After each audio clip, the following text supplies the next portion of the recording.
was breathless.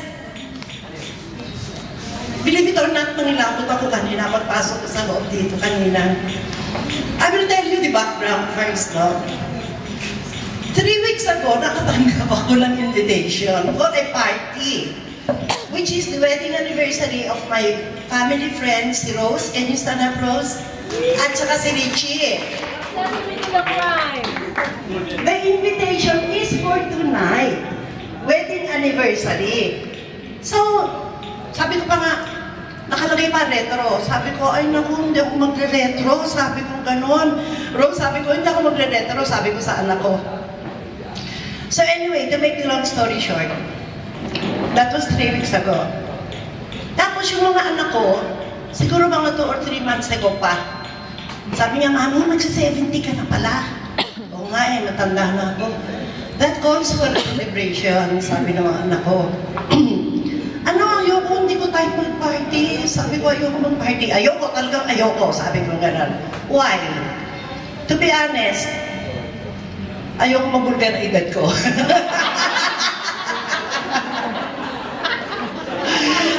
I always get it a secret from City Hall sa mga employees ko at sa mga kaibigan ko. Ayoko malaro nila kung ilang taon na ako. Okay? After all, I don't look 70, di ba?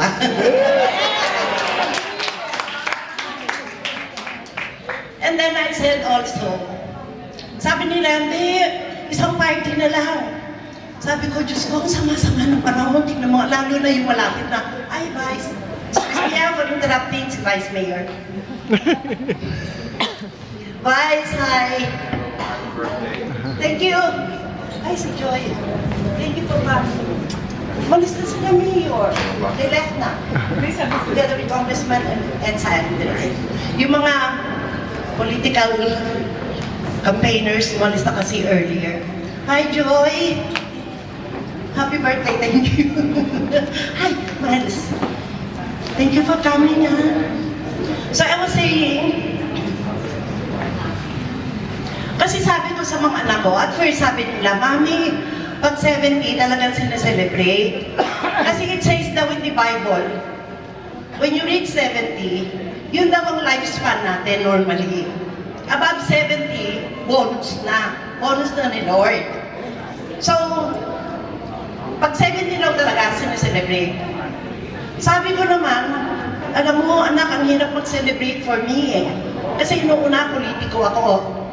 Pag nag-invite ako na isang politician, I have to invite all. Tapos, iba-ibang grupo ko. I have friends from the church. I have my UP friends, I have my neighbors, I have my relatives, I have my staff.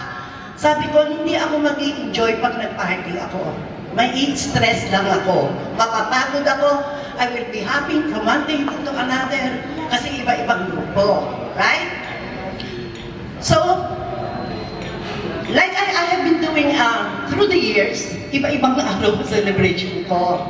Like, kunyari tomorrow, my family, with my immediate family. Tapos Monday, ang staff, Tuesday, UP friends, Wednesday, church friends, etc., etc. For 1 week yan. Kaso, hindi, ito na nga nangyari. All together kayo tonight. All together to celebrate with me na hindi, wala akong ka-inkling-inkling. Honest to goodness, wala akong ka-inkling-inkling. Mga anak, I'm so touched. Kanina talaga, no, hinangay. Kasi, ay, galing si Puting na mo, ha? Kalalanin ko lang. Alam niyo kung ba't ako naiyak? Kasi hindi ko akalain. I didn't expect to see you people here. People I haven't seen in so long. Actually, mga friends ko naman, I see them. These are my UP friends for 50 years. Kaya nalalaman ninyo kung isang edad na ako.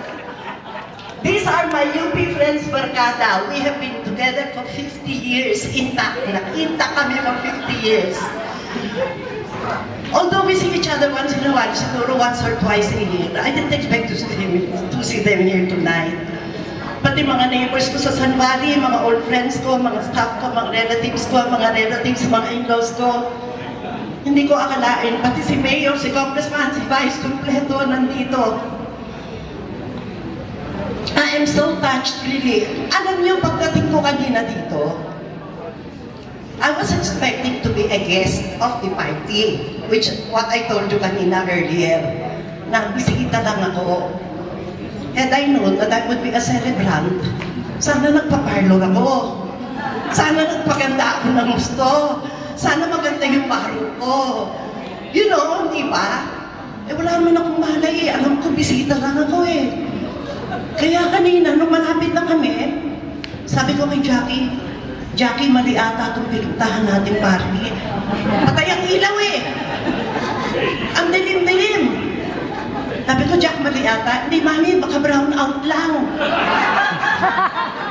Nandiyan na kami eh. Mami, baka brown out lang. Ha? Sabi ko, may ilaw sa labas. Wala pa rin ako inkling. None at all.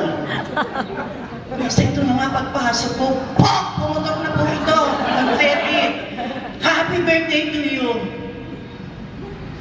Gosh, totoo lang. Hindi ko to in-expect, mga anak. Thank you so much. Alam ko, mahal niyo ako. Hindi ko alam na gano'n niyo ako kumahal.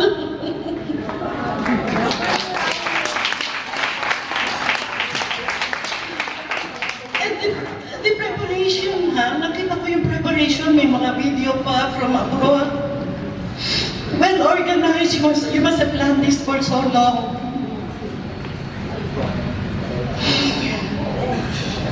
I'm so happy. I love you all children. Thank you so much. And thank you so much to all of you who came here tonight. Pinagkaabalahan niyo pa ako. Mahirap din naman magpunta sa party, di ba? Mga friends ko sa church. My lawyer is here, Doris. Thank you, pinag-aabalahan ninyo ang birthday party ko na hindi ko alam. Wala akong kamalay-malay. Children, I love you. Alam mo, I'm 70. And I'm so happy I can die tomorrow.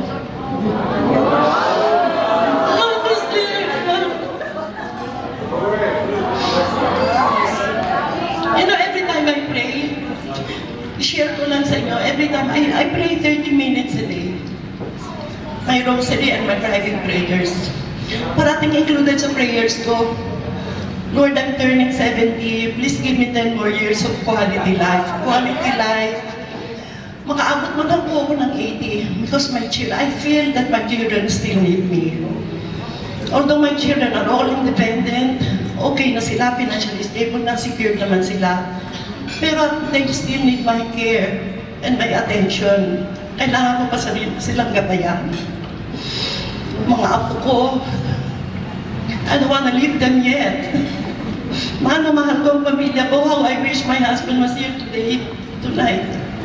I miss Jess so much. Si Jess ganituin ka-thoughtful sa akin. At one time, he also gave me a surprise party. Kaya nagmana ang mga anak ko sa tatay nila. They're very loving, very caring, and very thoughtful. I'm so blessed with a happy family. Very good children, grandchildren na napakaganda, ang tatalino.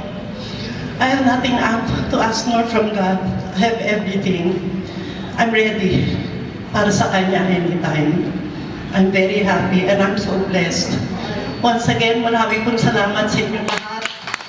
Thank you for coming. To my children, thank you so much. Maraming salamat sa inyo. I know, malaking preparation itong ginawa niyo. Thank you, Ayi, for catering this food.